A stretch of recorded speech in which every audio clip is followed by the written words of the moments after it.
منهما رجالا كثيرا ونساء واتقوا الله الذي تساءلون به والأرحام إن الله كان عليكم رقيبا يا أيها الذين آمنوا اتقوا الله وقولوا قولا سديدا يصلح لكم أعمالكم ويغفر لكم ذنوبكم ومن يطع الله ورسوله فقد فاز فوزا عظيما أما بعد فإن أصدق الحديث كتاب الله وخير الهدي هدي محمد صلى الله عليه وسلم وشر الأمور محدثاتها فإن كل محدثة بدعة وكل بدعة ضلالة. Ikhwatul Islam, saudara kaum muslimin, kaum muslimat, ikhwani, akhawati, bapak ibu rahimani wa rahimakumullah. Alhamdulillah, Allah Subhanahu wa taala kembali memberikan kemudahan kepada kita bersama untuk duduk di rumah Allah Subhanahu wa taala dalam rangka mencari ampunan dan kasih sayang Allah Subhanahu wa taala. Karena siapapun di antara kita yang menginginkan ampunan, cari di rumah Allah. Siapapun di antara kita yang menginginkan kasih sayang dan karunia, cari di rumah Allah Subhanahu wa taala. Rumah Allah adalah tempat kita mengadu. Rumah Allah adalah tempat kita meminta. Rumah Allah tempat kita beribadah, dan rumah Allah kita ingin dekat dengan Allah Subhanahu wa taala. Kemudian salawat beriringkan salam semoga senantiasa tercurahkan buat junjungan alam Nabi kita yang mulia, uswah dan qudwah kita bersama Muhammad bin Abdullah sallallahu alaihi wasallam, yang mana kewajiban kita bersama adalah memperbanyak mengucapkan salam dan salawat kepada Rasulullah sallallahu alaihi wasallam. Allahumma salli ala Muhammad wa ala ahli baitihi wa ala azwajihi wa dhurriyyatihi كما صليت على إبراهيم وعلى آل إبراهيم إنك حميد مجيد اللهم بارك على محمد وعلى أزواجه وذرياته كما باركت على إبراهيم وعلى آل إبراهيم إنك حميد مجيد. Ikhwatul Islam, saudara kaum muslimin, kaum muslimat rahimani wa rahimakumullah. Pembahasan kita kali ini adalah berkaitan dengan orang-orang yang paling dekat dengan Nabi sallallahu alaihi wasallam. Dan di antara bentuk kaum muslimin mereka mencintai Nabi sallallahu alaihi wasallam adalah dengan mencintai siapapun yang dicintai oleh Nabi sallallahu alaihi wasallam. Tidak mungkin kita mencintai Nabi sallallahu alaihi wasallam kemudian kita membenci orang-orang yang terdekat dengan Nabi sallallahu alaihi wasallam. Mustahil. Kita mencintai Nabi sallallahu alaihi wasallam dan mencintai siapapun yang dicintai oleh Nabi sallallahu alaihi wasallam. Dan pada kesempatan kali ini yang kita bahas adalah salawat yang tadi baru kita sebutkan. Allahumma salli ala Muhammad wa ala ahli baitihi wa ala azwajihi wa dhurriyyatihi. Ada 3 yang mana itu merupakan di antara kewajiban kaum muslimin untuk mereka mengetahuinya. Mengetahui hak dan kewajiban dan mengetahui apa yang mesti dilakukan. Sebelum kita membahas ini, ikhwatul Islam, kita ingin menyampaikan salah satu peristiwa yang terjadi kepada baginda Rasulullah sallallahu alaihi wasallam ketika Fathu Makkah. Fathu Makkah itu merupakan peristiwa yang luar biasa diabadikan oleh Allah Subhanahu wa taala di Al-Qur'an. Kemenangan yang Allah hadiahkan kepada kaum muslimin. Karena apabila Makkah itu menjadi milik Nabi dan kaum muslimin, maka semua jazirah Arabiyah sudah menjadi milik kaum muslimin. Karena Makkah itu merupakan pusatnya, sentralnya. Sehingga dikali terjadi Fathu Makkah, maka Allah betul-betul menyebutkan inna fatahna laka fatham mubina. Kami bukakan, kami berikan hadiah fatham mubina, yaitu kemenangan yang nyata. Kemudian ketika terjadi Fathu Makkah, banyak peristiwa yang akan kita perhatikan. Dan di antara salah satunya berkumpul sahabat-sahabat yang mulia radhiyallahu taala anhum dikala Nabi sallallahu alaihi wasallam berada di Makkah. Dan ketika Nabi sallallahu alaihi wasallam memasuki Ka'bah al-Musyarrafah, yang mana selama ini Ka'bah dikuasai oleh orang-orang jahiliyah. Kemudian ikhwatul Islam, ketika Nabi sallallahu alaihi wasallam berjalan dari Madinah bersama kurang lebih 10.000 pasukan kaum muslimin tanpa ada perlawanan kecuali sedikit saja. Kemudian pada akhirnya Nabi sallallahu alaihi wasallam masuk dan memasuki Makkah. Sebahagian riwayat menyebutkan ikhwatul Islam, ketika Nabi sallallahu alaihi wasallam memasuki Makkah, maka Nabi sallallahu alaihi wasallam memboncengi cucunya. Dan di antara salah satu cucu yang dibonceng oleh Nabi sallallahu alaihi wasallam, siapa namanya? Siapa? Hasan Masya Allah, Masya Allah. Silakan, silakan. Sehat selalu ya. Masya Allah, barakallahu fiik. Tapi jawabannya salah. Agar kita tahu, ternyata cucu Nabi itu banyak. Dan itulah yang akan kita bahas. Ahlul Bait. Agar kita tahu bahwa cucu Nabi itu bukan satu, bukan dua, bukan tiga. Nah, ketika Nabi SAW memasuki Makkah Al-Mukarramah, Nabi SAW memboncengi cucunya. Otomatis kita bertanya, kapan terjadi Fatu Makkah? Dan kapan Hasan dan Husain lahir? Ada yang tahu jawabannya? Taib. Taib, ke-8 Hijriah. Hasan dan Husain kapan mereka lahir? Belum tahu. Apa nak? 4? Masya Allah. Silakan nak, silakan nak. Nanti tengok lagi di Google ya.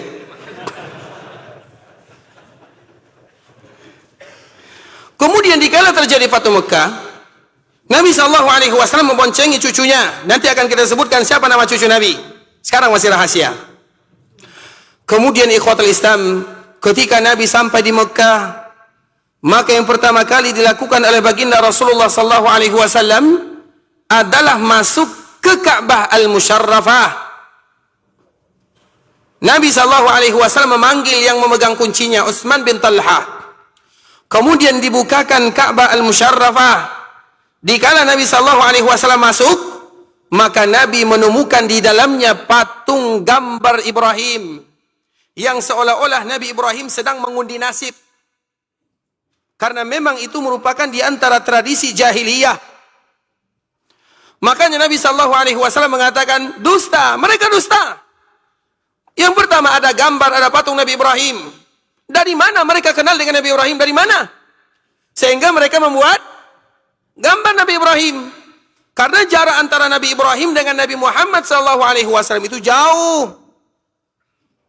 Nabi Adam kepada Nabi Nuh 1000 tahun. Nabi Nuh kepada Nabi Ibrahim 1000 tahun. Nabi Ibrahim kepada Nabi Musa 700 tahun. Nabi Musa kepada Nabi Isa 500 tahun. Nabi Isa kepada Nabi Muhammad SAW 600 tahun. Berapa jarak antara Nabi Ibrahim dengan Nabi Muhammad? Berapa? 1800 tahun. Berapa nak? Anak kita tuh, yang kecil sangat. Sini nak. Ayo nak, sini.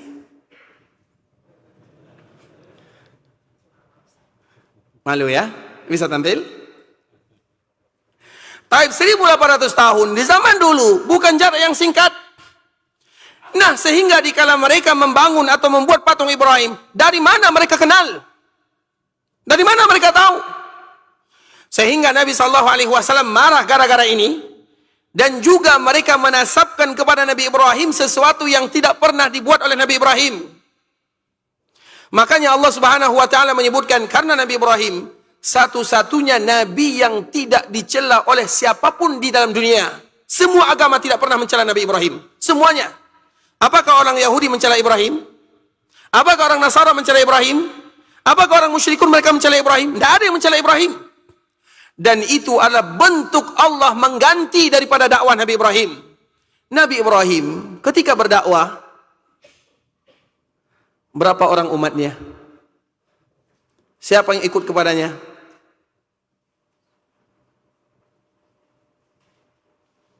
Istrinya, siapa nama istrinya? Hajar, Sarah? Sarah, siapa lagi? Anaknya? Anaknya nak ikut? Ikut juga. Pembantunya? Siapa? Nabi Lut. Siapa Nabi Lut? Anak pamannya. Pamannya? Taib, Masya Allah. Barakallahu fiik. Ikhwatul Islam. Nabi Ibrahim alaihissalam, dikala dia berdakwah, tidak ada yang ikut kepadanya. Kecuali anaknya, kecuali istrinya, tidak ada yang lain. Sehingga Allah ganti dakwah tersebut. Dikala dia sudah meninggal, tidak ada yang mencelanya. Coba sebutkan agama mana yang mencela Nabi Ibrahim? Tidak ada. Itu di antara bentuk Allah memuliakan Nabi Ibrahim hasil daripada dakwahnya.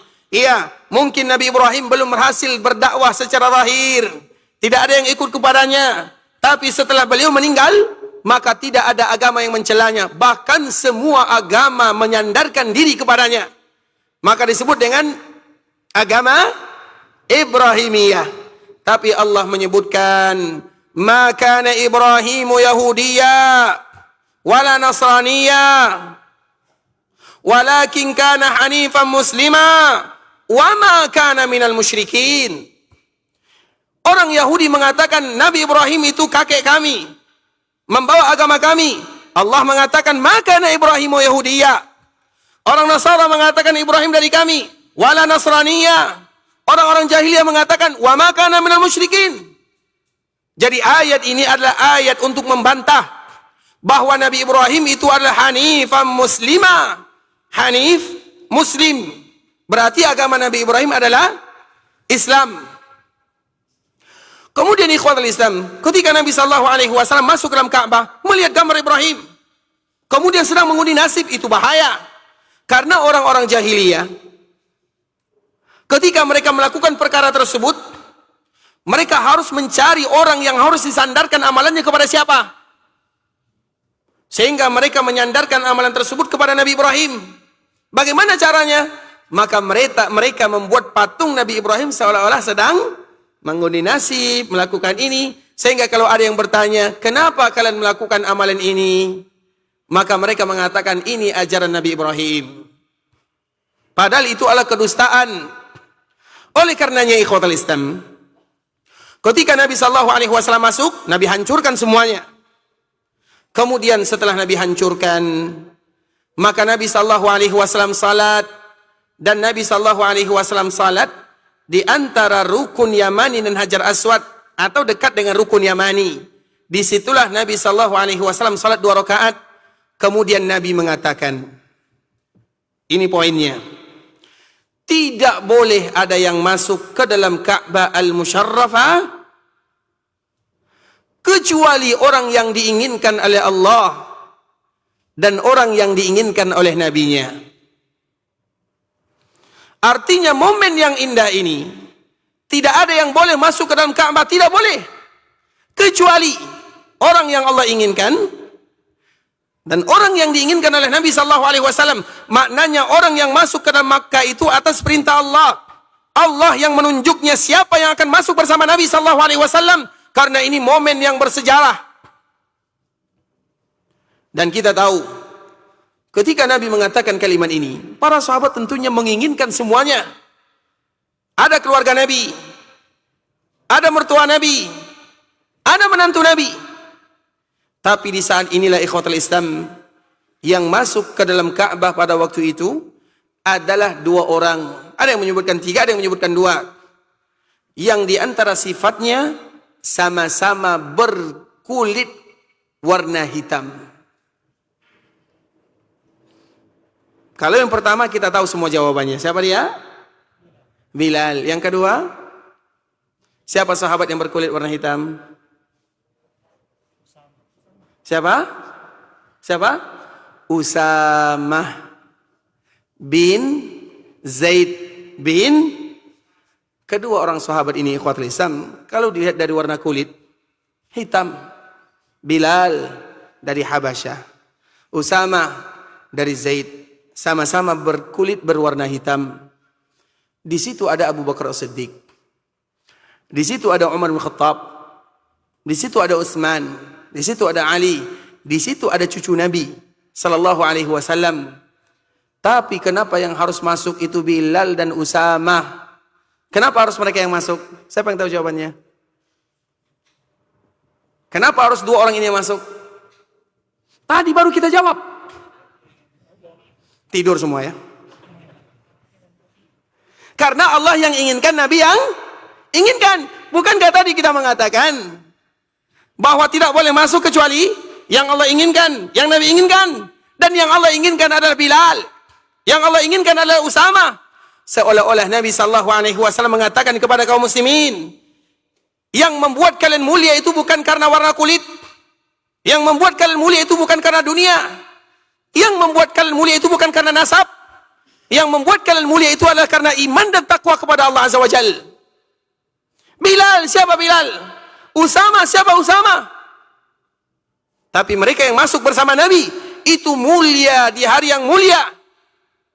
Di bulan Ramadan, dikala berkumpul kaum muslimin, Allah berikan kemenangan itu mulia. Sehingga semua mata tertuju kepada Ka'bah. Siapa yang akan memasukinya? Tiba-tiba masuk Bilal, masuk Usama.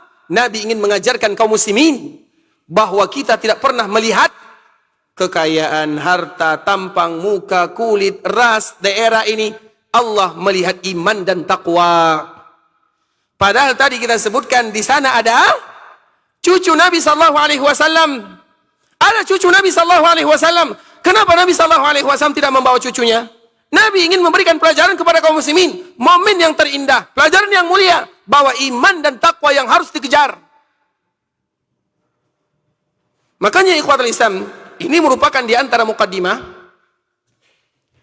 tentang masalah Ahlul Bait, bahwa yang membuat kita mulia adalah iman dan takwa kepada Allah Subhanahu wa taala. Dan kalau sekiranya yang memiliki hubungan dengan Nabi sallallahu alaihi wasallam mulia, maka mereka mendapatkan kemuliaan di atas kemuliaan. Makanya tadi kita belajar Nabi membawa cucunya, dan yang dibawa oleh Nabi sallallahu alaihi wasallam pada saat itu adalah Ali. Berarti Ali adalah salah seorang cucu Nabi sallallahu alaihi wasallam. Siapa ibunya? Zainab. Karena Zainab itu dia memiliki anak 3 orang. Hanya saja yang lahir 2. Yang satunya gugur atau keguguran, bukan gugur ya, keguguran. Jadi pada waktu itu ikhwatul Islam, Nabi sallallahu alaihi wasallam hijrah dari Mekah menuju Madinah. Kemudian ketika Nabi hijrah, keluarga Nabi belum lagi hijrah. Putri-putri Nabi juga belum hijrah. Dan bahkan setelah terjadi perang Badar, baru Zainab ini hijrah. Karena dikala terjadi perang Badar, di antara salah satu lawan Nabi sallallahu alaihi wasallam yang berada di barisan musuh adalah menantu Nabi itu sendiri, suami daripada Zainab. Dan Zainab menikah dengan Abul As. Jadi Abul As itu adalah putrinya Khawlah. Khawlah itu adalah saudarinya Khadijah. Berarti apa hubungan Zainab dengan Abul As? Apa hubungan Zainab dengan Abul As? Apa hubungannya? Kita ulang lagi. Zainab ayahnya adalah Nabi sallallahu alaihi wasallam. Ibunya adalah Khadijah binti Khuwailid bin Asad bin Abdul Uzza. Kemudian suaminya adalah Abul As. Abul As ini terjadi perbezaan para ulama. Siapa nama aslinya? Ada yang menyebutkan Qasim, ada yang menyebutkan yang lain. Terlepas daripada itu semua, ibunya adalah Khawlah. Dan Khawlah itu saudarinya Khadijah. Apa hubungan Zainab dengan Abul As? Apa hubungannya? Salah. Suami istri. Lupa kita tadi. Tidur semua ya. Itu masalahnya. Insya Allah sudah tidak tidur lagi ya. Bukankah Zainab suaminya adalah Abul As? Berarti hubungan mereka adalah selesai.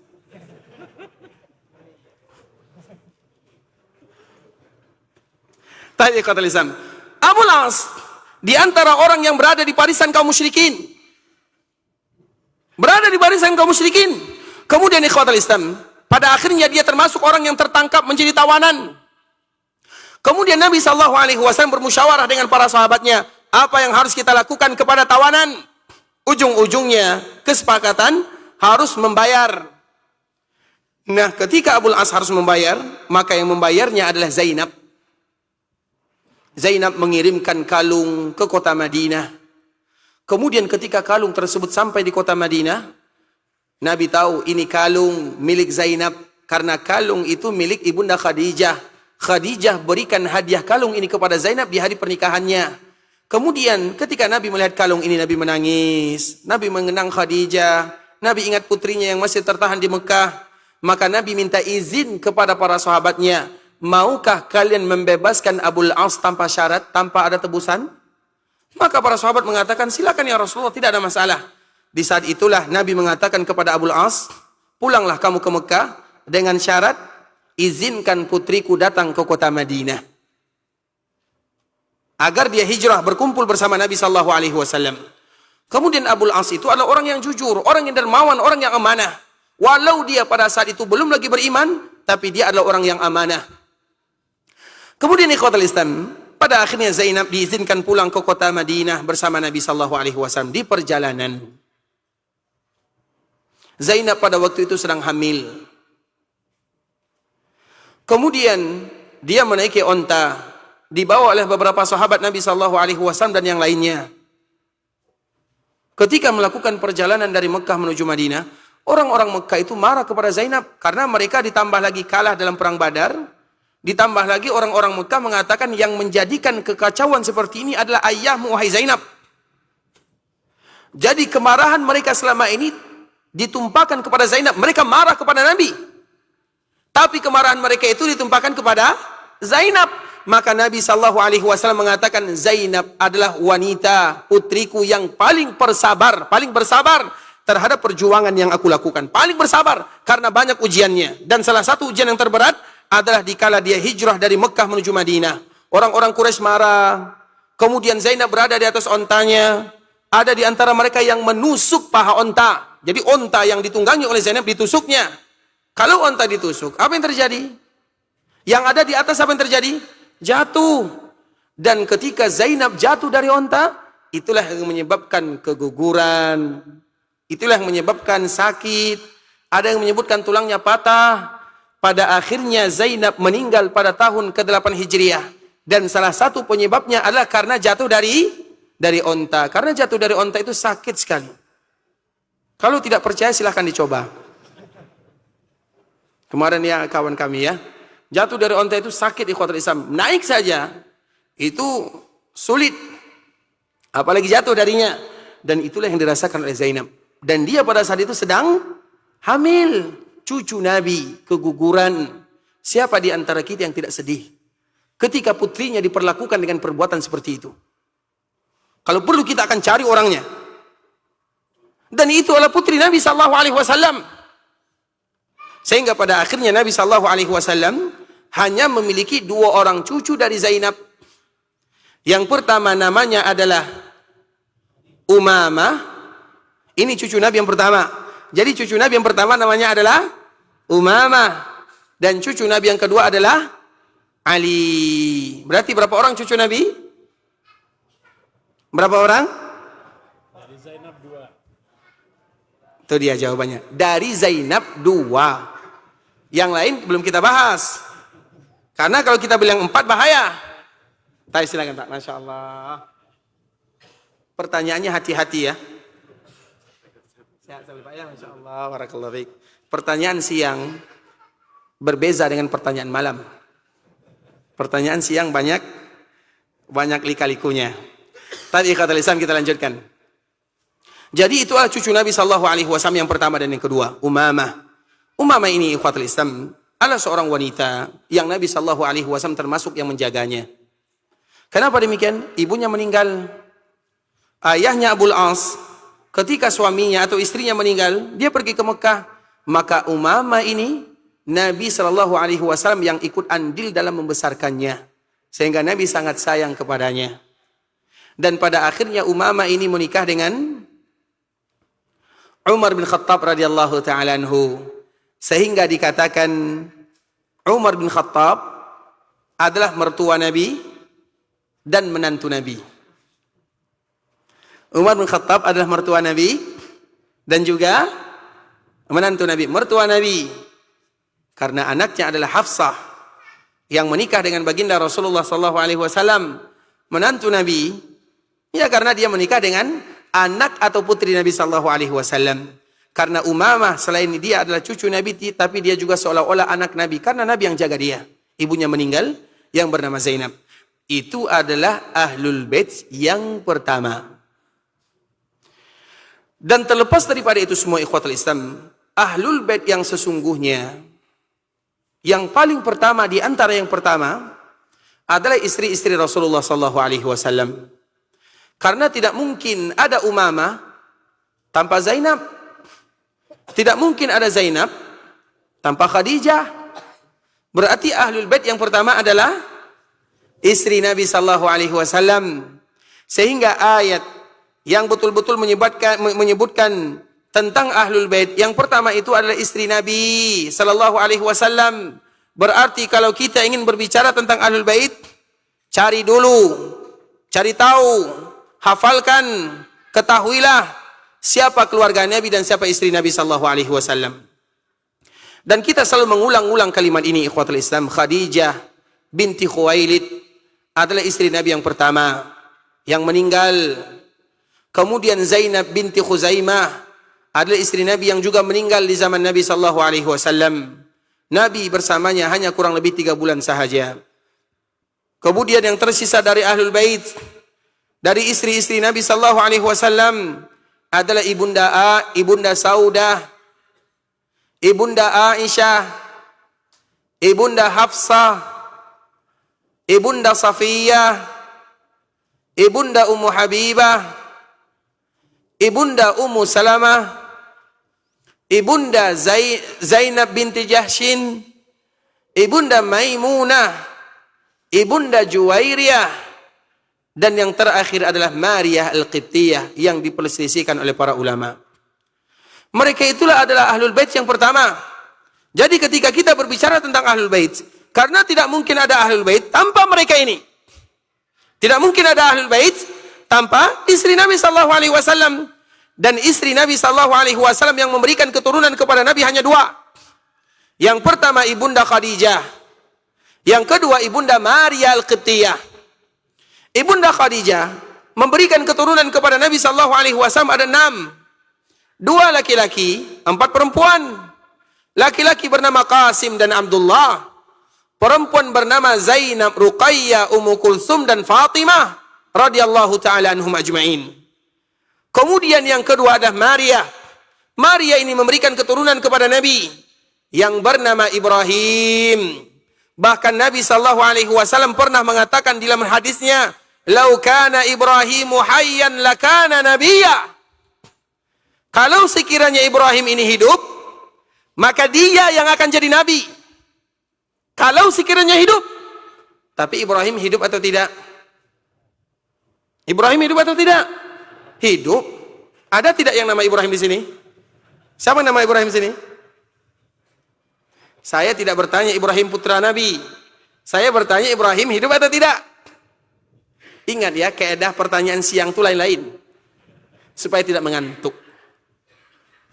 Ibrahim putra Nabi, Ibrahim bin Muhammad sallallahu alaihi wasallam, Nabi mengatakan, "Lau kana Ibrahimu hayyan lakana nabiyya." Kalau sekiranya Ibrahim hidup, maka yang pantas jadi nabi itu adalah Ibrahim. Tapi itu merupakan di antara ketentuan Allah Azza wa Jalla. Tidak ada satupun putra Nabi yang hidup kecuali semua mereka meninggal dikala mereka masih kecil. Dan di antara salah satunya untuk memutuskan nasab kenabian.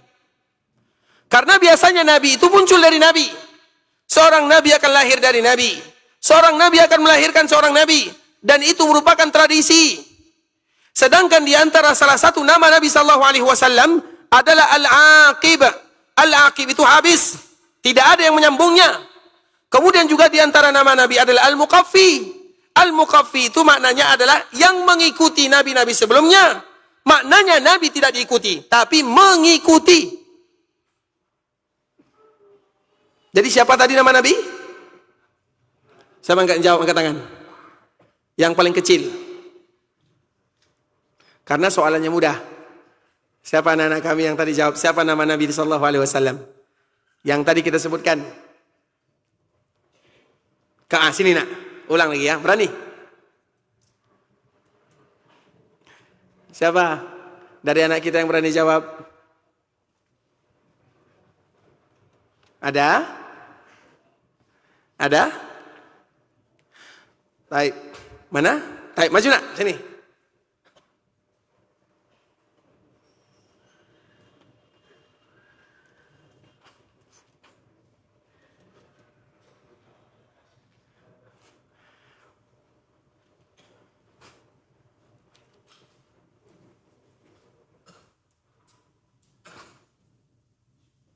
Baik, sini nak. Sini nak. Masya Allah. Coba sebutkan 4 nama Nabi. Ustaz bocorkan, yang satu Ahmad, yang satu Muhammad. Kamu tambah 2. Siapa nama Nabi nak? Nabi Musa. Nabi Musa. Terus siapa nama lagi? Nabi Idris. Nabi Idris. Siapa lagi? Nabi Isa. Nabi Isa. Siapa lagi? Nabi Adam. Masya Allah. Silakan kamu pilih hadiahnya. Pilih sendiri. Masya Allah.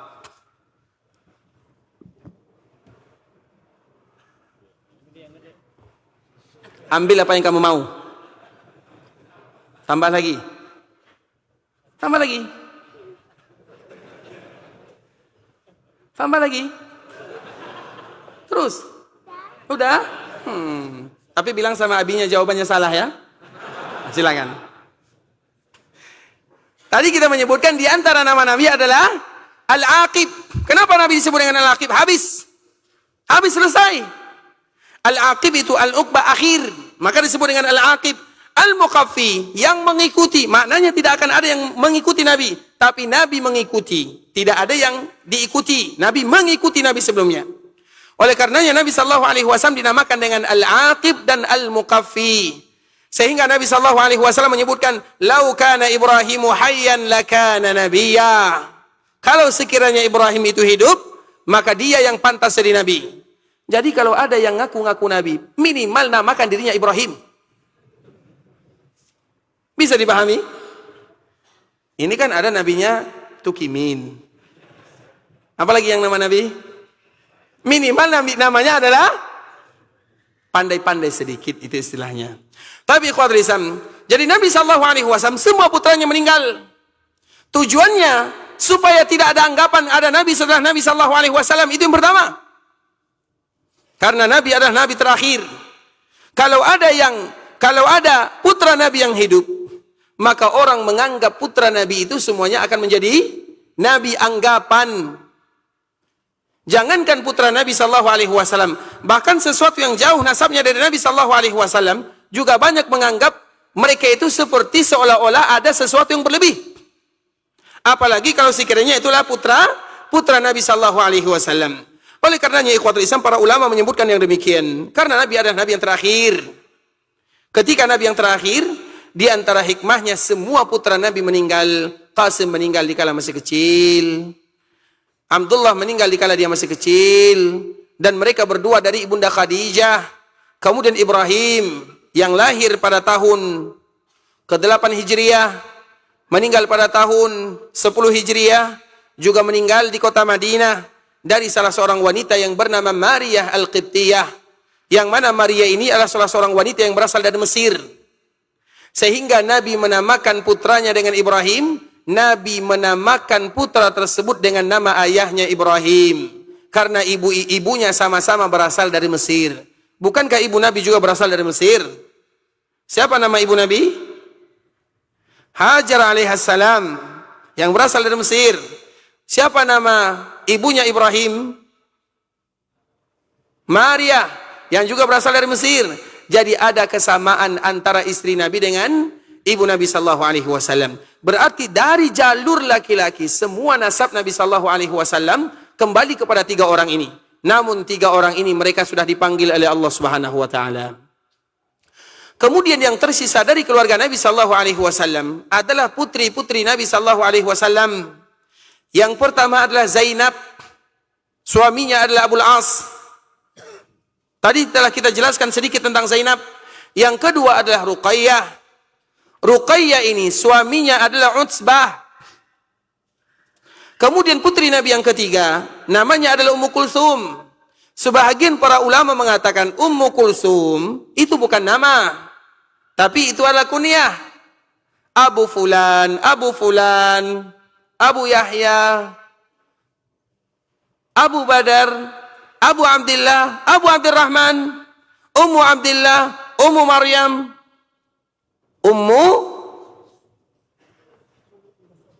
Ummu Kulsum. Jadi siapa nama Ummu Kulsum? Siapa? Ramlah, Masya Allah. Silakan. Bisa diberikan, Masya Allah. Barakallahu fiik, tapi jawabannya salah lagi. Salah semua jawabannya, macam mana nih ikhwatul Islam?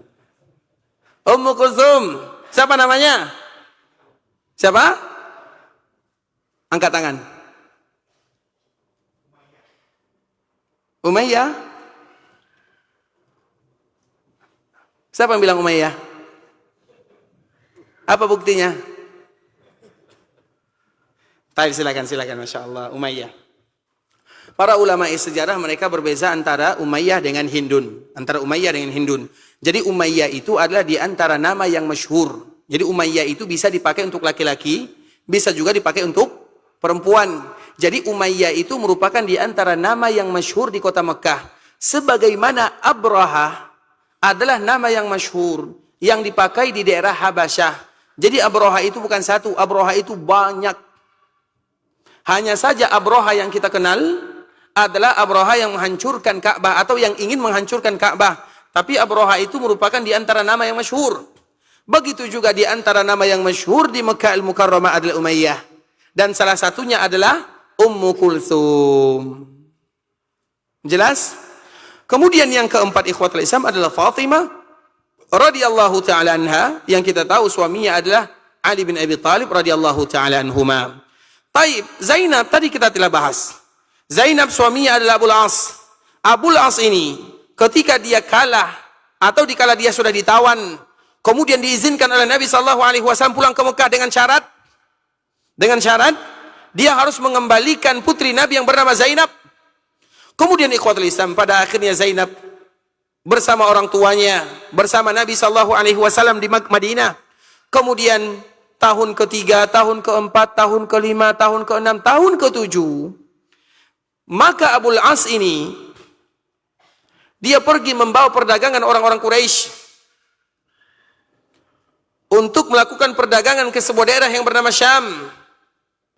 Kemudian sepulangnya dari Syam, maka kaum muslimin menangkap semua pasukan Abul As. Satu-satunya yang bisa melarikan diri adalah Abul As. Kemudian ketika Abul As melarikan diri di malam hari, maka dia lari di rumah istrinya. Jadi status Abul As ini setelah berpisah dari putri Nabi Zainab, status mereka belum jelas. Apakah dia masih istri Nabi? Atau apakah dia masih menantu Nabi? Atau Abul As itu masih menjadi suami daripada Zainab atau tidak? Belum tahu. Karena mereka sudah terpisah.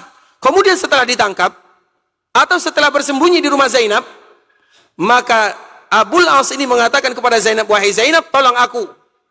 Maka di saat itulah dikala Nabi SAW melakukan sholat subuh, Zainab keluar. Dan Zainab mengatakan, aku adalah Zainab, putri Nabi SAW. Nabi dan para sahabat berada di dalam masjid. Dan Nabi tidak tahu menahu tentang ini. Maka Zainab mengatakan, aku adalah Zainab, putri Nabi SAW. Dan aku memberikan keamanan kepada Abul As. Kalau sudah ada kalimat ini, berarti Abul As tidak boleh diganggu.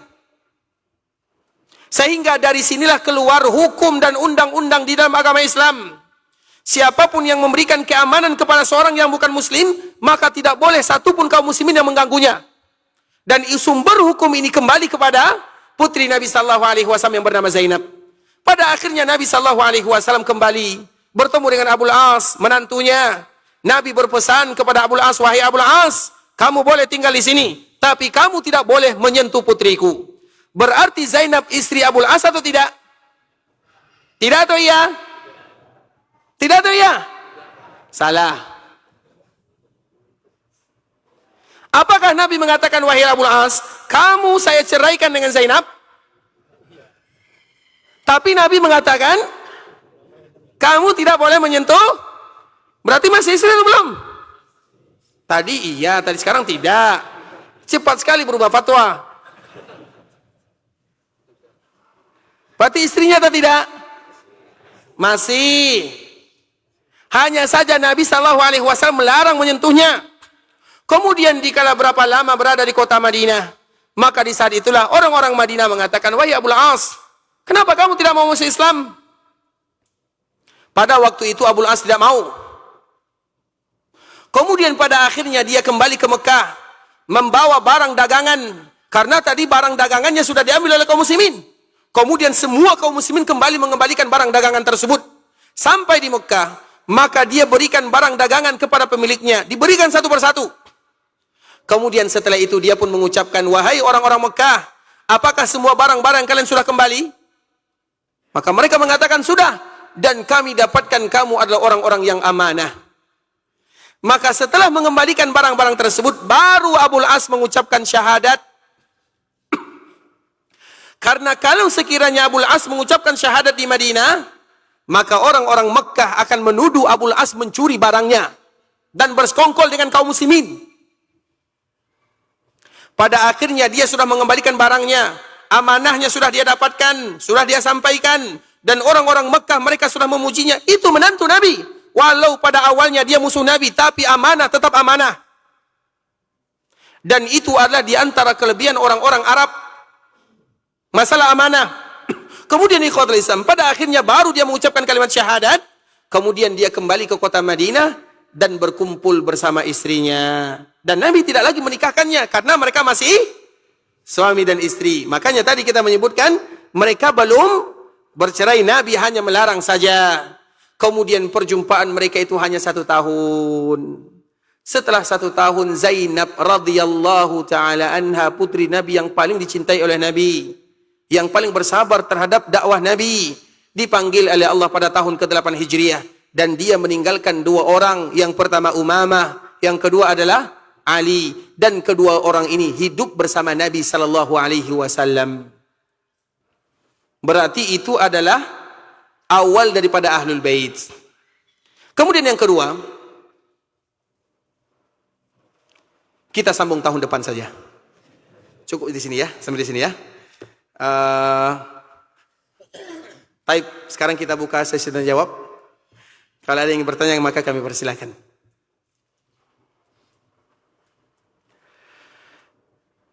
Anda ada yang bertanya? Baik, sila. Ya, sila.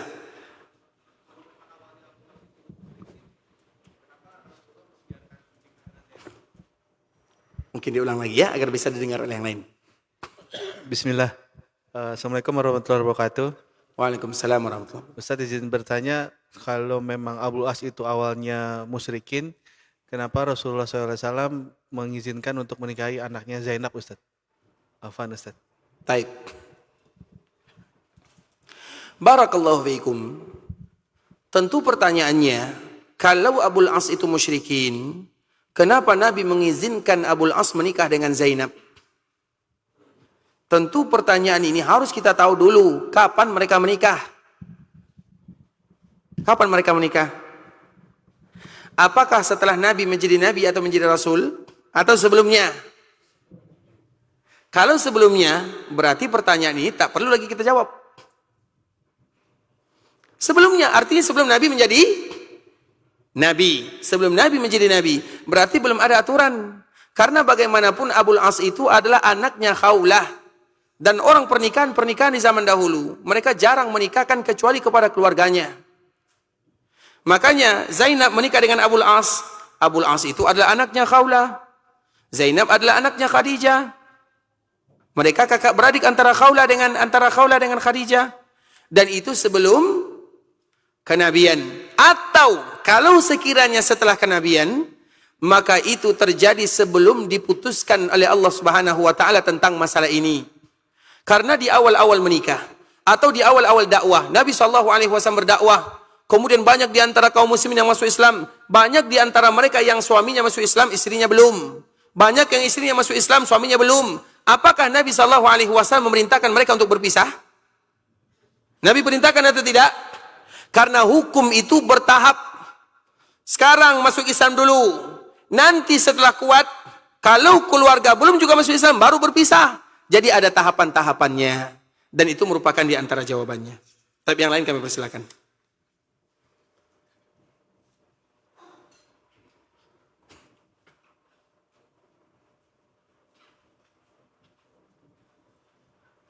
Ada? Taib, sebelum membaca jawaban ini ikhwatul Islam. Taib, silakan.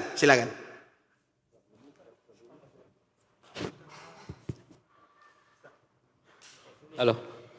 Ya, Assalamualaikum warahmatullahi wabarakatuh, Ustaz. Assalamualaikum. Izin bertanya, Ustaz. Apakah benar Rasulullah pernah kena sihir? Yang pertama, yang kedua, apakah Ustaz akan menetap di Indonesia atau akan kembali ke Madinah, atau kapan lagi kembali ke Madinah, Ustaz? Terima kasih. Assalamualaikum warahmatullahi wabarakatuh. Waalaikumsalam warahmatullahi wabarakatuh. Barakallahu fikum. Pertanyaan kedua tidak boleh dijawab. Pertanyaan pertama, apakah Nabi sallallahu alaihi wasallam pernah terkena sihir? Jawabannya, iya.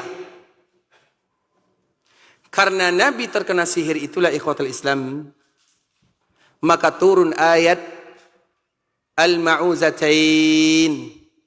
Qul a'udzu birabbil falaq, qul a'udzu birabbin nas. Para ulama mengatakan ikhwatul Islam, para ulama menjelaskan, siapapun di antara kita, karena gangguan kita itu terdiri dari dua. Yang pertama gangguan dari dalam, yang kedua gangguan dari luar. Gangguan dari dalam, qul a'udzu birabbin nas, itu obatnya. Gangguan dari luar, qul a'udzu birabbil falaq, min syarri ma khalaq, wa min syarri ghasikin idza waqab, wa min syarri naffasati fil uqad. Maka dua surat ini disebut dengan Al-Ma'uzatan. Maknanya ini adalah ayat yang Allah turunkan kepada kaum muslimin untuk sebagai tameng dalam kehidupan. Asal muasalnya, penyebabnya adalah karena Nabi sallallahu alaihi wasallam terkena sihir. Nah, tentu kita bertanya lagi, kalau Nabi terkena sihir, bukankah Allah Subhanahu wa taala mengatakan Nabi dijamin oleh Allah Subhanahu wa taala dari gangguan manusia? Iya, betul. Wallahu ya'simuka minan nas. Allah Subhanahu wa taala akan menjaga Nabi sallallahu alaihi wasallam, dan Nabi itu juga maksum. Tapi kemaksuman Nabi itu ikhwatul Islam, kemaksuman Nabi sallallahu alaihi wasallam itu adalah bagian daripada risalah dan nubuwah.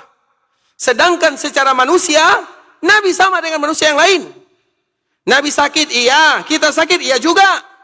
Nabi berkeluarga, iya. Kita juga berkeluarga. Apapun yang dilakukan oleh manusia yang lain, itu juga terjadi kepada Nabi sallallahu alaihi wasallam. Dan salah satunya penyakit atau sakit. Sihir itu adalah sebahagian daripada sakit. Kemudian yang ketiga, sihir itu banyak maknanya. Karena sihir itu apa arti sihir? Apa makna sihir? Sihir itu diambil dari kata-kata sahur. Apa arti sahur?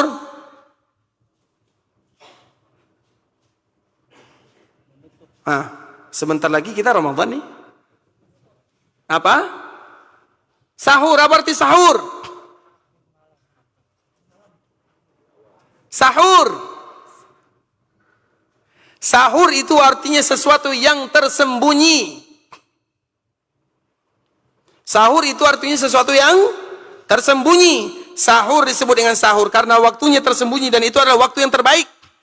Sihir disebut dengan sihir karena itu juga tersembunyi. Dan sihir itu ada lagi banyak macamnya. Jadi Nabi SAW terkena sihir. Bukan sihir-sihir yang biasa kita perhatikan, bukan. Tapi sihir yang ringan. Dan kalau ini tidak terjadi, maka kita tidak akan mendapatkan ayat qul a'udzu birabbil falaq, qul a'udzu birabbin nas. Sehingga ayat ini adalah ruqyah yang terbaik.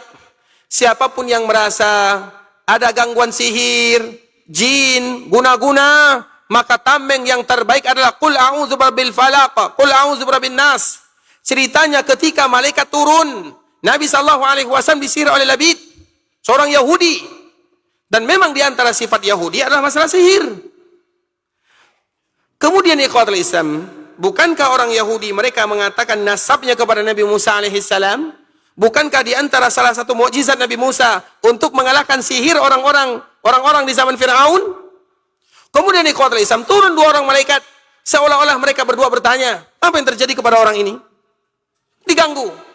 Kemudian dari rambut Nabi, kemudian terjadilah apa yang terjadi. Maka dibacakan qul a'udzu birabbil falaq, qul a'udzu birabbin nas. Dan itu sama dengan yang lain, ikhwatul Islam. Banyak perkara-perkara yang terjadi kepada Nabi sallallahu alaihi wasallam yang secara zahir dan kasat mata kita melihat itu diganggu, padahal bukan diganggu. Itu alasan Allah Subhanahu wa taala menurunkan ayat agar siapapun yang terkena, maka ini obatnya. Sama dengan Nabi lupa. Nabi lupa atau tidak? Nabi lupa. Kenapa Nabi lupa? Untuk mengajarkan kepada kita bagaimana adab dan tata cara lupa. Lupa itu tidak masalah. Yang masalah itu selalu lupa. Nabi SAW juga lupa. Nah, dari kelupaan Nabi pernah sholat asar 2 rakaat. Pernah sholat ini 5 rakaat. Sehingga dari situ muncul hukum dan hukum. Kalau lupa bertambah, seperti ini kaedahnya. Kalau lupa berkurang, seperti ini kaedahnya. Jadi itu tidak bertabrakan antara ayat Allah Subhanahu wa taala. Tapi sihir yang tadi kita sebutkan tidak sama dengan sihir-sihir yang ada di zaman sekarang ini. Yang masalahnya ketika kita mengkiaskan dengan sihir sekarang. Tapi bagaimanapun ikhwatul Islam, semuanya adalah untuk kemaslahatan kita sebagai hamba Allah Subhanahu wa taala.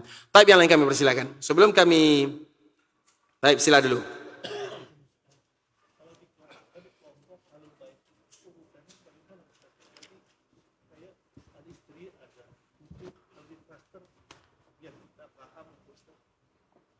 Klaster yang utamanya mana nomor 1, 2, jadi sehingga mudah dihafal gitu Ustaz. Iya, sebenarnya kami sengaja tidak menyebutkan semuanya supaya nanti bersambung lagi pengajiannya.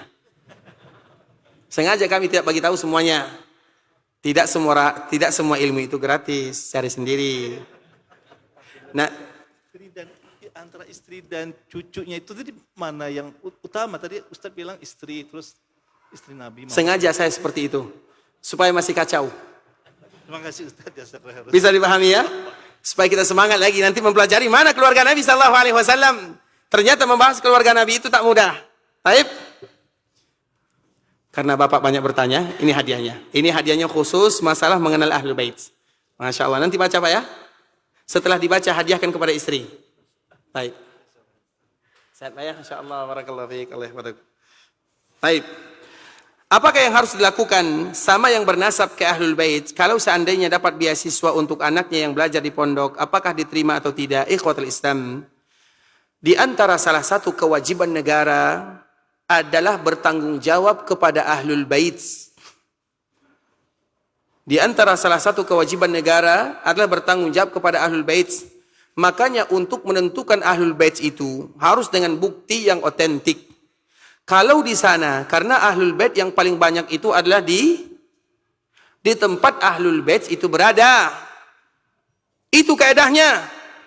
Ahlul Bait yang paling banyak itu adalah di tempat mereka berada. Di mana mereka berada? Di mana mereka wafat? Berarti Ahlul Bait yang paling banyak di mana? Selesai. Di sana mereka berada. Di sana mereka wafat.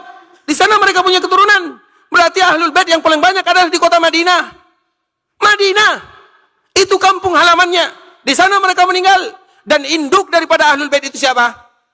Muhammadun sallallahu alaihi wasallam. Dan Nabi sallallahu alaihi wasallam berada di kota Madinah untuk selama-lamanya. Nabi tidak akan pernah keluar dari kota Madinah. Di masa hidup, apalagi setelah wafat. Di masa hidup saja Nabi tak pernah keluar dari Madinah.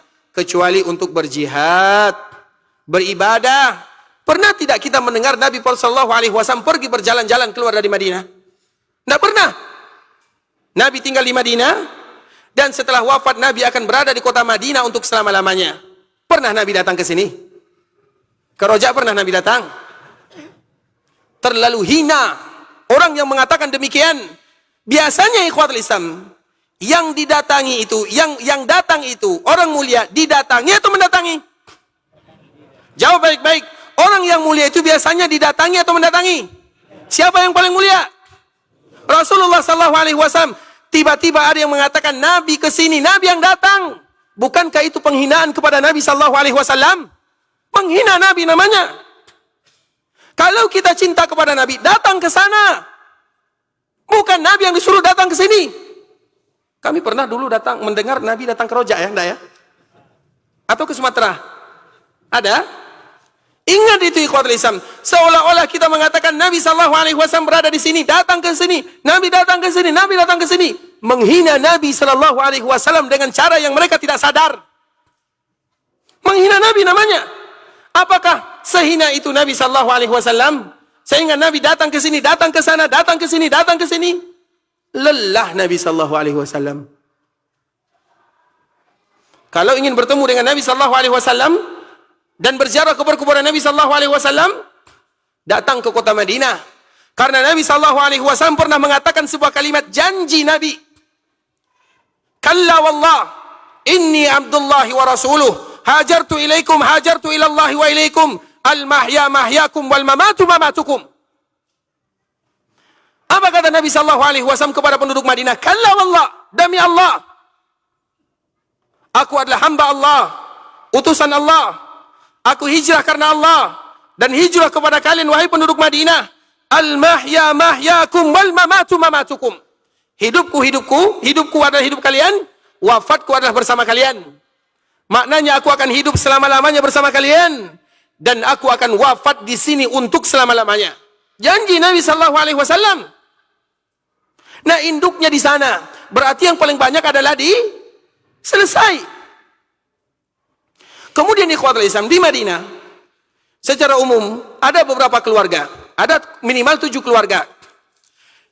Ini mohon maaf ya, pada tahun 1403 Hijriah, maka semua yang mengatakan ada hubungan nasab dengan Nabi sallallahu alaihi wasallam harus diuji secara keduniaan. Harus diuji secara keduniaan. Apa contohnya? Dites. Bukan untuk meragukan, bukan. Tapi supaya negara bisa bertanggung jawab. Karena mereka, keluarga Nabi, dimuliakan oleh Allah Azza wa Jal. Wajib bagi kita untuk memuliakan. Dan di antara bentuk kita memuliakan, tidak boleh mereka menerima sedekah. Kalau mereka tak boleh menerima sedekah, kemudian mereka orang yang tidak berpunya, dari mana mereka hidup? Maka negara yang bertanggung jawab. Makanya yang bertanggung jawab itu adalah negara. Sehingga mereka mengatakan, siapapun yang keluarga Nabi, supaya kami bisa memuliakan, supaya kita kaum muslimin bisa memuliakan Nabi sallallahu alaihi wasallam. Karena dikala kita memuliakan keturunan Nabi, seolah kita memuliakan Nabi. Tapi otomatis ada kerjasama. Kalau ada buktinya yang jelas, selesai. Kalau tidak mau, juga tidak masalah. Tapi supaya nanti kita mudah bertanggung jawab kepada keluarga Nabi sallallahu alaihi wasallam. Makanya dari jalur Hasan yang paling banyak itu di kota Madinah, dan dari jalur Husain yang paling banyak itu di kota Taif. Jelas ya?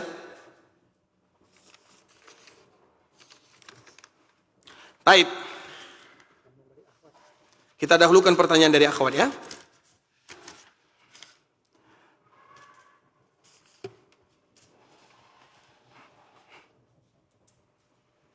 Ustaz, apakah jatah mabit dalam poligami yang kondisinya antara istri pertama dan istri kedua tinggalnya sekitar 20 menit, sedangkan usaha suami ada di rumah isper, istri pertama, dan isper punya anak 1. Isket, ini istilahnya bagus semua ya. Isket belum punya anak, karena selama ini suami mabitnya harinya disamakan 3 hari, 3 hari. Sedangkan isper sebenarnya susah hidup jauh dengan suami. Sedangkan isket memilih di poligami karena alasannya nggak bisa yang harus hidup dengan suami 24 jam non-stop. Itu sebaiknya bagaimana? Tanya kepada suaminya. Saya kan nggak tahu jawabannya. Ada ispet, ada isket, ada apa lagi? Istri, ada istri pertama, istri kedua, istri ketiga. Tapi ikhwatul Islam, hukum Allah adalah hukum Allah Subhanahu wa taala. Poligami adalah hukum Allah Azza wa Jalla. Yang salah itu adalah orangnya. Yang salah itu adalah orangnya. Nah, keadilan dalam agama, adil itu bukan sama rata. Itu bukan adil namanya. Keadilan itu al-adlu waddu'u syai' fi mahallihi au fi makanihi. Meletakkan sesuatu di tempatnya. Yang punya misalnya belanjanya, yang punya anak belanjanya lain. Yang tak punya anak belanjanya lain. Yang punya anak 5 belanjanya lain. Yang punya anak 2 belanjanya lain. Artinya keadilan itu bukan sama rata. Keadilan itu meletakkan sesuatu pada tempatnya. Dan kami tidak bisa menjawab panjang lebar karena kami belum mencobanya.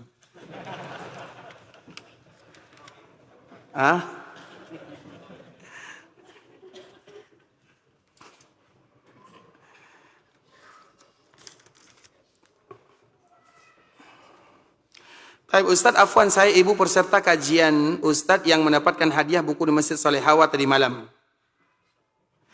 Apakah ibu bisa minta buku tambahan karena ibu sudah niatkan untuk mengirim buku itu ke anak ibu yang berada di Singapura? Ambil semuanya. Nanti panitia cari ibu yang bertanya.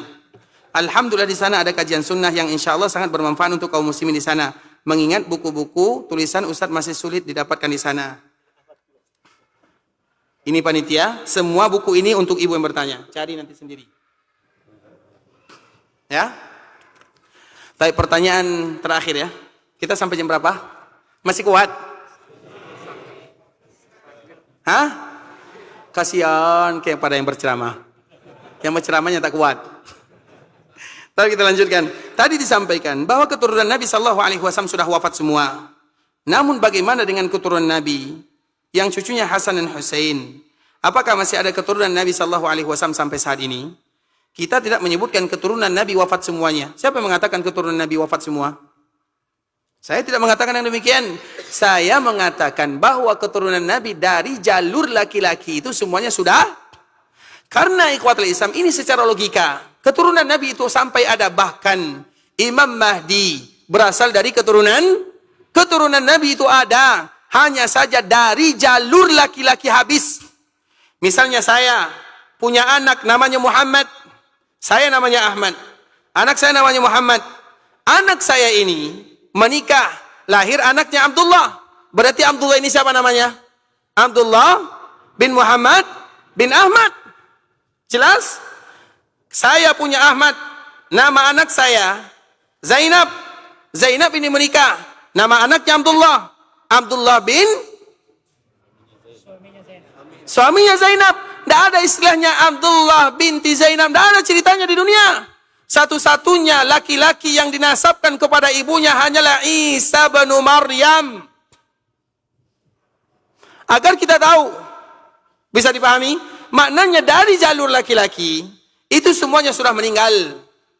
Sehingga tidak ada yang namanya bin Muhammad sallallahu alaihi wasallam. Ujung-ujungnya bin Ali bin Abi Talib bin Abdul Muttalib bin Hisham bin Hashim bin Abdul Manaf bin Qusay bin mana bin Muhammad sallallahu alaihi wasallam. Ada atau tidak?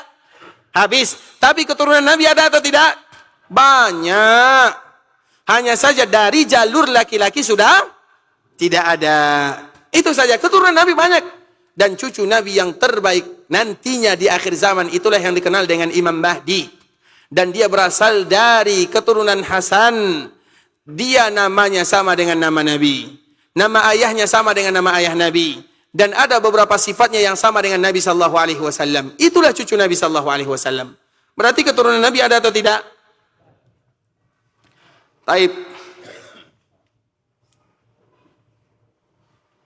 Ustadz mohon jelaskan hadis tentang wanita budak hitam yang pernah ditemui oleh Nabi sallallahu alaihi wasallam.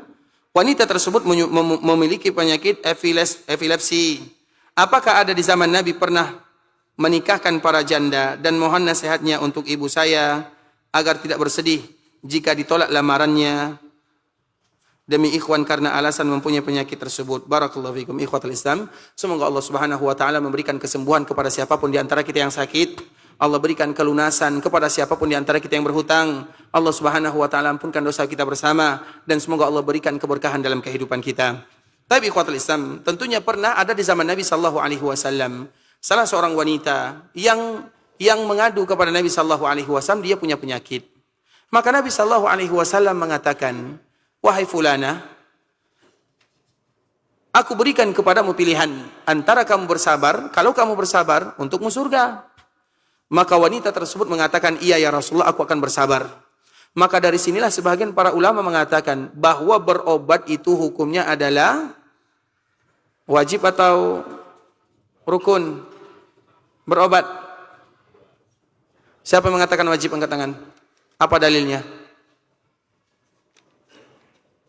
Berobat itu tidak wajib. Berobat itu tidak wajib, tapi dianjurkan. Maknanya kalau ada yang berobat silahkan, ada yang tidak berobat bisa jadi dia memilih sabar. Salah satu contohnya wanita ini. Jadi wanita ini, Nabi SAW, karena banyak para sahabat yang mengadu kepada Nabi SAW, salah satunya wanita ini, dia datang kepada Nabi, ya Rasulullah, doakan diriku supaya sembuh. Maka Nabi mengatakan, kalau kamu sabar, falakil jannah, kamu masuk surga, pasti masuk surga. Makanya di antara orang yang paling banyak masuk surga itu adalah orang yang du'afa, orang yang fuqara, masakin, orang-orang yang sakit. Orang-orang yang itu adalah di antara mereka yang paling banyak masuk surga. Dan di antara salah satu yang menyebabkan seseorang masuk ke dalam neraka adalah ketika mereka tidak pernah sakit. Ada salah seorang sahabat, atau ada salah seorang ketika Nabi sedang duduk, Nabi SAW mengatakan, kalau ada di antara kalian yang ingin melihat laki-laki yang masuk ke dalam api neraka, lihat orang ini. Tiba-tiba datang seseorang yang kekar, kuat, bugar. Kemudian para sahabat heran, kenapa dia disebutkan oleh Nabi SAW masuk neraka? Dicari, ditelusuri, dipelajari. Ternyata dia tidak pernah sakit. Maka kalau ingin masuk surga, sakit-sakitanlah. Artinya sakit itu adalah di antara salah satu cara memudahkan kita masuk surga. Tapi bagaimanapun kita tetap harus sehat. Sakit itu jangan dicari. Tapi kalau sakit sudah datang, jangan lari. Karena sakit itu ikhwatul Islam, salah satunya hadis Nabi SAW. Dikala wanita ini datang, in sabarti falakil jannah. Kalau kamu sabar, untukmu surga. Maka wanita ini mengatakan, ya Rasulullah, aku bersabar. Tapi doakan diriku supaya tertutup auratnya seperti ini. Dia penduduk surga. Nah kemudian kalau ada di antara kita misalnya yang demikian keadaannya, semoga Allah Subhanahu wa taala mudahkan langkahnya masuk ke dalam surga. Bagaimanapun ikhwatul Islam, urusan kita adalah dengan Allah Subhanahu wa taala. Penyakit, kesulitan, apapun namanya, kita punya Rabbul Izzati wal Jalalah. Minta kepada Allah dengan sebuah kalimat yang sangat indah. Allahumma inni ashku da'fa quwwati wa qillata hilati wa hawani 'alan nas ya arhamar rahimin. Allahumma anta rabbi, anta rabbul mustada'afin, anta rabbi, ila man takiluni, ila ba'idin yatajahhamuni, wa ila aduwin malakathu amri, illam yakun bika alayya ghadabun fala ubali. Atau juga dengan doa yang boleh kita ucapkan, Allahumma inni abduk, wabnu abdik, wabnu amatik, nasiyati biyadik, madin fiyya hukmuk, adlun fiyya qada'uk, as'aluka bikulli ismin huwa lak, sammaita bihi nafsak, أو أنزلته في كتابك أو علمته أحدا من خلقك أو استأثرت به في علم الغيب عندك أن تجعل القرآن ربيع قلبي ونور صدري وذهاب غمي. Atau juga dengan doa yang lain, Allahumma lakal hamdu kulluh wa lakal mulku kulluh biyadikal khairu kulluh ilaika yurja'al amru kulluh alaniyatuhu wa sirruh ahlun an tuhmad innaka ala kulli syai'in qadir. Allahumma ighfir li jami'a ma madha min dhunubi wa'sim li fima baqiya min umri warzuqni amalan zakiyan tarda bihi anni. Siapa yang hafal? Itu adalah kalimat curhat kepada Allah Subhanahu wa taala. Kalimat curhat namanya. Dan semua kita mesti curhat kepada Allah Subhanahu wa taala. Dan bahasa yang paling ringkas dalam kalimat curhat kepada Sang Pencipta adalah kalimat yang dibaca oleh Nabi Ya'qub. Innama ashku bathi wa huzni ilallah. Itu adalah kalimat yang tersingkat. Dan kalimat Nabi juga terindah. Allahumma inni ashku da'fa quwwati wa qillata hilati wa hawani 'alan nas. Kadang-kadang ikhwatul Islam kita perlu belajar curhat kepada Allah Subhanahu wa taala dengan kalimat-kalimat yang terindah. Kita pandai curhat kepada manusia, tapi kita tak pandai curhat kepada Rabbul Izzati wal Jalalah. Rabb yang memudahkan urusan kita, Rabb yang melancarkan perkara kita, Rabb yang mengabulkan doa dan permintaan kita. Kita kurang pandai di sana. Kalau kita ingin curhat kepada Allah, lakukan. Nabi juga curhat kepada Allah Azza wa Jalla. Dan di antara kalimat yang paling singkat adalah kalimat innama ashku bathi wa huzni. Allah sangat suka kepada hamba yang curhat kepadanya dengan bahasa-bahasa yang indah. Dan tidak ada bahasa yang indah kecuali bahasa yang diajarkan oleh Allah. Dan juga bahasa yang disebutkan oleh baginda Nabi SAW. Kalau dengan bahasa kita curhat kepada Allah, curhat kita kemana-mana. Tidak terarah. Maka berusahalah latihan curhat kepada Allah. Ketahui maknanya. Dan salah satunya 3 doa yang tadi kita sebutkan. Sudah hafal? Sudah hafal atau belum? Terus kalau belum dihafal, kenapa tidak dicatat? Imam Bukhari semua ya? Baik, nanti cari ya. Ikhwatul Islam, saudara kaum muslimin, para tetamu Allah rahimani wa rahimakumullah. Sebelum kita membaca, atau yang di sini masih ada yang bertanya? Taib sila.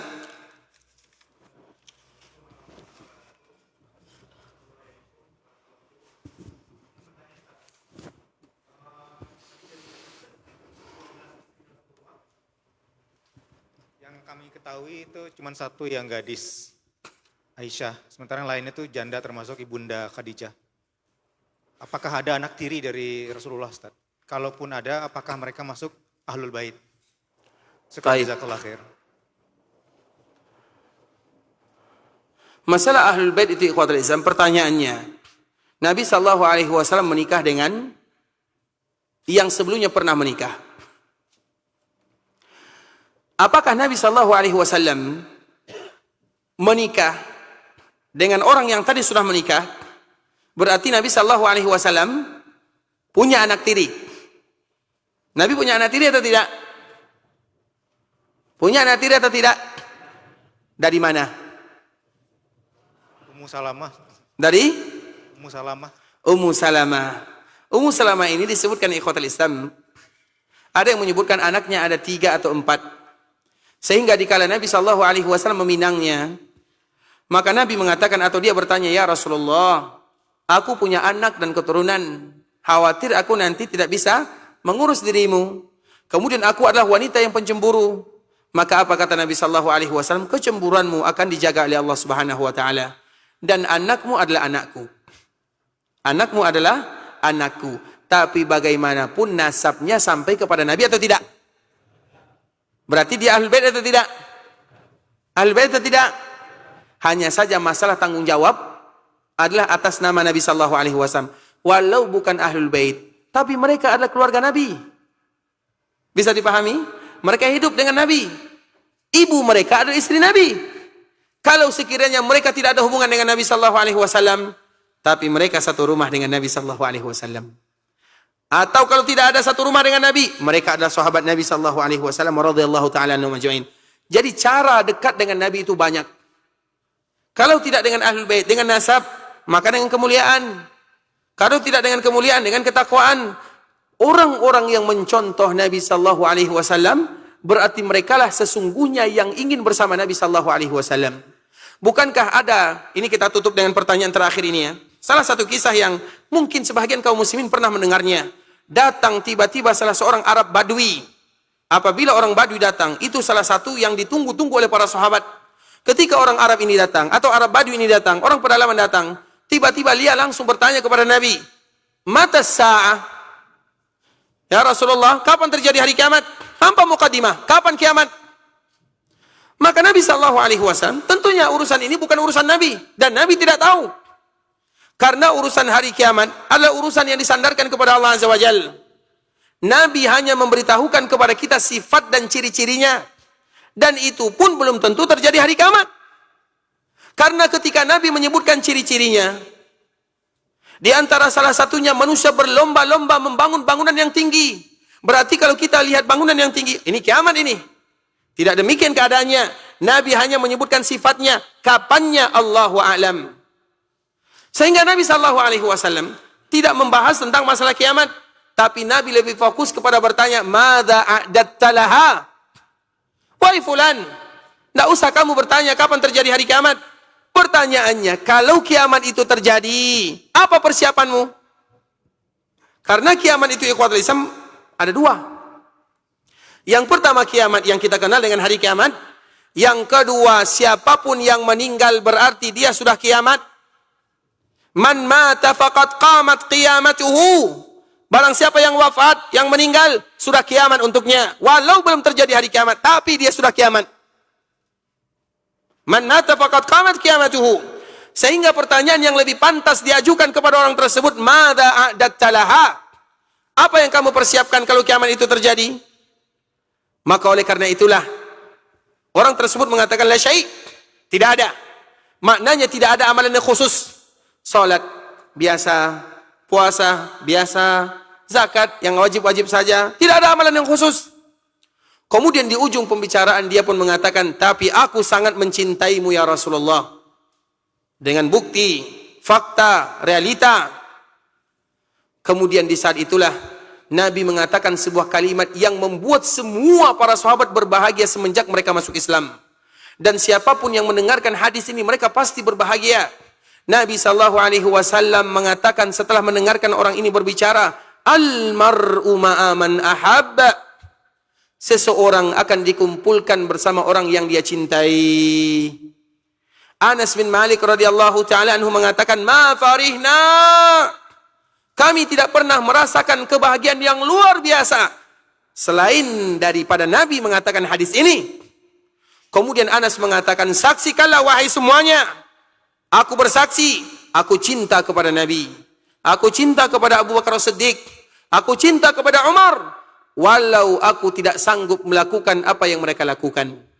Dan kita semuanya juga bersaksi, semua kaum muslimin bersaksi. Saksikanlah kita cinta kepada Nabi. Kita cinta kepada Abu Bakar As-Siddiq, kepada Umar, kepada Utsman, kepada Ali, kepada Anas, kepada Abdullah bin Abbas, kepada semua sahabat. Walau kita tidak melakukan seperti yang mereka lakukan, tapi kita berharap agar kita dikumpulkan bersama orang-orang yang dimasukkan oleh Allah ke dalam surga.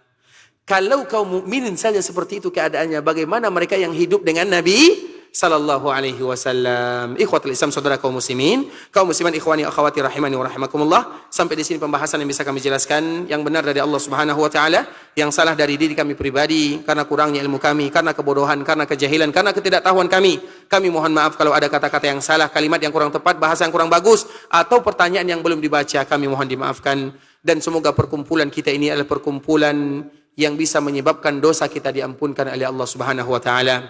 Perkumpulan yang bisa menurunkan keberkahan dalam kehidupan, keberkahan dalam usaha, keberkahan dalam keluarga, dan sebagaimana Allah kumpulkan kita di rumahnya di dunia, semoga Allah kumpulkan kita bersama di dalam surga. Amin amin ya rabbal alamin. Subhanakallahumma bihamdika asyhadu an la ilaha illa anta astaghfiruka wa atubu ilaik. Wa sallallahu wa sallam ala nabiyyina wa habibina wa khalilina wa sayyidina Muhammadin wa ala alihi wa sahbihi wa sallam tasliman katsira. Assalamualaikum warahmatullahi wabarakatuh.